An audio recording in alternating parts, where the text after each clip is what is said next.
Olá pessoal, eu estou gravando essa videoaula de correção das atividades que foram propostas na primeira semana, no período de 25 de março a 1º de abril. Então, o primeiro exercício que eu solicitei que vocês realizassem é o exercício número 6, lá na página 35 da apostila de vocês. E esse é um exercício de aprendizagem. Então, vamos ler juntos. É uma atividade da Mackenzie, de São Paulo, e ela coloca o seguinte, que para inibir a ação de uma enzima, pode-se fornecer à célula uma substância que ocupe o sítio ativo dessa enzima. Para isso, essa substância deve a. Estar na mesma concentração da enzima? Não, né? Se eu quero inibir essa enzima, eu tenho que ocupar o sítio ativo dela. Então, para ocupar o sítio ativo dela, necessariamente eu preciso ter a mesma conformação estrutural do substrato dessa enzima, né? Então, é justamente isso que está descrito aqui na letra B. Ter a mesma estrutura espacial do substrato da enzima. Se eu adquiro ou produzo uma substância que tem a mesma estrutura espacial do substrato da enzima, uma vez que essa substância se liga a esse sítio ativo, ela bloqueia o sítio e ela inibe essa enzima de atuar. Tem muitos medicamentos que são utilizados para as mais diversas doenças que seguem essa linha de raciocínio. A letra C, ela coloca o seguinte, recobrir toda a molécula da enzima? Não. Se eu englobar, né, envolver toda a molécula da enzima, eu não vou inibir essa enzima, eu só vou dificultar o acesso dessa enzima ao substrato. Ter a mesma função biológica do substrato da enzima? Se eu adquiro uma molécula ou um medicamento que tem a mesma função biológica do substrato da enzima, uma vez que essa substância se liga à enzima, ela não vai mudar em nada o metabolismo dessa célula, né? Porque ela vai continuar executando o papel que aquele substrato desempenhava sobre aquela enzima. Promover a desnaturação dessa enzima? Não. A desnaturação, a gente tem que lembrar sempre que é um evento muito extremo. Se for uma desnaturação térmica, é um processo irreversível. E talvez o meu interesse é diminuir a atuação de uma enzima ou bloquear a atuação de uma enzima durante um período específico, né? Então, se eu desnaturar termicamente essa enzima, eu vou fazer com que ela perca a sua função. E isso talvez não seja o objetivo do meu tratamento, né? Então, para resolver essa questão, quando eu quero inibir a ação de uma enzima, eu vou fornecer à célula uma substância que ocupe o sítio ativo dessa enzima. Então, para ocupar esse sítio ativo, ela tem que ter a mesma estrutura espacial, a mesma conformação estrutural do substrato da enzima, ok? O exercício de número 7 é um exercício que demonstra para vocês um gráfico. E é importante que ao longo do ensino médio vocês aprimorem a capacidade de interpretação de outras formas de linguagem que não seja o texto. Então vamos lá. O gráfico a seguir relaciona a velocidade de uma reação química catalisada por enzimas com a temperatura na qual essa reação ocorre. Então a gente tem aqui a temperatura variando de 0 a 60 graus e aqui a gente tem a velocidade da reação. A gente percebe que próximo de 0 grau, a velocidade da reação é praticamente nula. À medida que eu aumento a temperatura, eu aumento a velocidade da reação, até que eu atinja uma temperatura que eu vou considerar como ótima, na qual a velocidade da reação ela é máxima. A partir dessa temperatura, se eu continuo a aumentar, eu vou perceber que a velocidade da reação volta a cair até tender a zero. Perto de 60 graus, essa velocidade é zero também. Provavelmente porque, nesse ponto, eu já tive a desnaturação completa dessa enzima, né? Então, ele pede para você descrever o comportamento da enzima frente às temperaturas de 0 e 60 graus, relacionando sua estrutura, a temperatura do meio e a velocidade da reação. Então, eu coloquei para vocês aqui, né, que as enzimas elas sofrem influência direta da temperatura. Sendo assim, a mesma enzima a 0 grau não consegue encontrar de maneira expressiva seu substrato, tendo em vista que a essa temperatura as moléculas não se movimentam.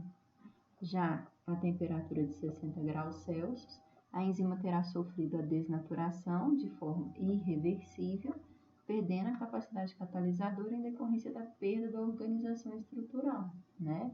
Então, é bom que vocês se lembrem, né, dessas propriedades das enzimas. O próximo exercício sugerido foi o exercício lá na página 49, agora já é um exercício proposto. É um exercício que foi cobrado na PUC do Rio de Janeiro e ela coloca o seguinte: em relação às enzimas, podemos afirmar que a. Não podem ser reutilizadas, pois reagem com o substrato, tornando-se parte do produto? Essa afirmativa é falsa, porque as enzimas elas não são consumidas no processo, né? Então, elas podem sim ser reutilizadas. B. São catalisadores eficientes por se associarem de forma inespecífica a qualquer substrato? A gente viu, né, que o formato do sítio ativo da enzima é específico para um determinado substrato. Então, as enzimas elas são específicas. Então, a letra B também está errada. Letra C. Seu poder catalítico resulta da capacidade de aumentar a energia de ativação das reações? Bem, eu uso uma enzima justamente para diminuir o tempo, né, de reação. Então, eu vou diminuir a energia de ativação quando eu somo uma enzima. Então, a letra C também está errada. A letra D, ela coloca o seguinte, que as enzimas atuam em qualquer temperatura, pois sua ação catalítica independe de sua estrutura espacial. Não, está errado. A gente viu que a temperatura influencia diretamente na atividade enzimática, né? Por quê? Porque a enzima ela pode perder a sua estrutura espacial. Esse evento a gente chama de desnaturação. Então, a letra D também está errada. Então, só nos resta a letra E. Ela coloca aqui, sendo proteínas, por mudança de pH, podem perder seu poder catalítico ao se desnaturarem. Ok? A gente viu que a desnaturação por mudança de pH é um evento passível de acontecer, mas também é um evento reversível, né? Então, a alternativa E, ela está correta. Vamos falar mais um pouquinho do exercício número 6, lá na página 49 também. É um exercício que foi cobrado na Universidade Federal da Bahia, e ele coloca o seguinte, ó, uma propriedade das enzimas que se evidencia por meio do diagrama a seguir é, então ele tem aqui enzima e substrato, ele tem a formação do complexo enzima e substrato, complexo ativado enzima e substrato, e aí depois a separação da enzima com os produtos, quer dizer então que a reação ela foi catalisada, ela aconteceu. Então vamos lá. Ele quer uma característica que o diagrama me evidencia, tá? Então, A, apresentar a natureza proteica. Alguma coisa aqui nesse diagrama me faz pensar nisso? Não. A gente sabe que a enzima, ela é proteica, mas não tem nada nesse diagrama que me faça remeter a essa informação. Então, a letra A, apesar de ser uma informação correta, ela não responde ao comando da questão. B. Acelerar as velocidades das reações. A gente sabe também que as enzimas aceleram a velocidade com que as reações aconteçam. Mas esse diagrama aqui não me mostra isso em momento algum, ok? C. Exigir pH apropriado para agir. A gente sabe que as enzimas necessitam de um pH ideal para atuação, mas nada nesse diagrama me faz pensar isso. D. Participar de reações reversíveis. De fato, esse diagrama me mostra isso. Ele me mostra a reação acontecendo no sentido direto e no sentido inverso, através dessas setas aqui, reversíveis, né? Então, de fato, essa informação eu consigo obter desse diagrama. Gabarito letra D. Só para a gente finalizar, a ela fala atuar sob determinadas temperaturas. A gente sabe que essa informação também é verdadeira, mas nada nesse diagrama me faz pensar isso. Então, muito cuidado com o atendimento ao comando da questão, tá? Todas as alternativas aqui são verdadeiras, mas só a D eu consigo visualizar no diagrama representado, tudo bem? Na questão 7, uma questão da Unicamp de São Paulo, atentem-se que é uma questão que tem a resolução disponível lá na plataforma Meu Bernoulli. Ela coloca o seguinte: os dois gráficos a seguir referem-se à velocidade da reação A mais B formando C ou D. E aí, vocês percebam que essa é uma reação que acontece em ambos os sentidos, direto e inverso, que ocorre em animais de uma mesma espécie quando suas temperaturas variam. O gráfico número 1 representa a reação em um indivíduo que, além dos reagentes A e B, possui o polipeptídeo E, que não ocorre no indivíduo do gráfico número 2. Então, o que a gente consegue observar nesse gráfico 1? A gente tem aqui a temperatura variando de 30 a 40 graus, e a gente percebe que à medida que essa temperatura aumenta, a velocidade dessa reação aumenta. Até que próximo de 36 graus, eu tenho a temperatura ótima de atuação desse polipeptídeo E, que a partir dessa temperatura, eu começo a ter diminuição da velocidade, provavelmente porque o aumento da temperatura modifica esse polipeptídeo E. Já aqui no gráfico 2, eu vejo que eu só tenho A e B e o aumento da temperatura. Eu consigo perceber que à medida também que eu aumento a temperatura, eu aumento a velocidade com que a reação acontece. Então, vamos tentar responder as perguntas que são propostas. Baseado nos gráficos, responda: em que grupo de substâncias pode ser classificado o polipeptídeo E? Como ele sofre influência da temperatura, provavelmente o polipeptídeo E é uma proteína, especificamente uma enzima. E quais são as duas justificativas que a gente pode utilizar para dar essa classificação? A gente percebe a influência da temperatura, apresentando então uma temperatura ótima de atuação próxima de 36 graus, e a gente consegue perceber também que ocorre uma desnaturação completa dessa enzima próxima de 40 graus, porque a velocidade da reação ela vai tender a zero quando eu chego a essa temperatura. Tudo bem? E o exercício de número 8, ele é um exercício também da PUC de São Paulo, e ele também é um exercício que tem disponível na plataforma a resolução pelo Bernoulli, e ele coloca o seguinte: no esquema a seguir estão representados 3 tubos de ensaio com seus componentes. No tubo 1 eu tenho amido e água a 37 graus, no tubo 2 eu tenho saliva, amido a 37 graus num pH neutro, e eu tenho no tubo 3 a saliva, o amido, porém a 80 graus, num pH também neutro.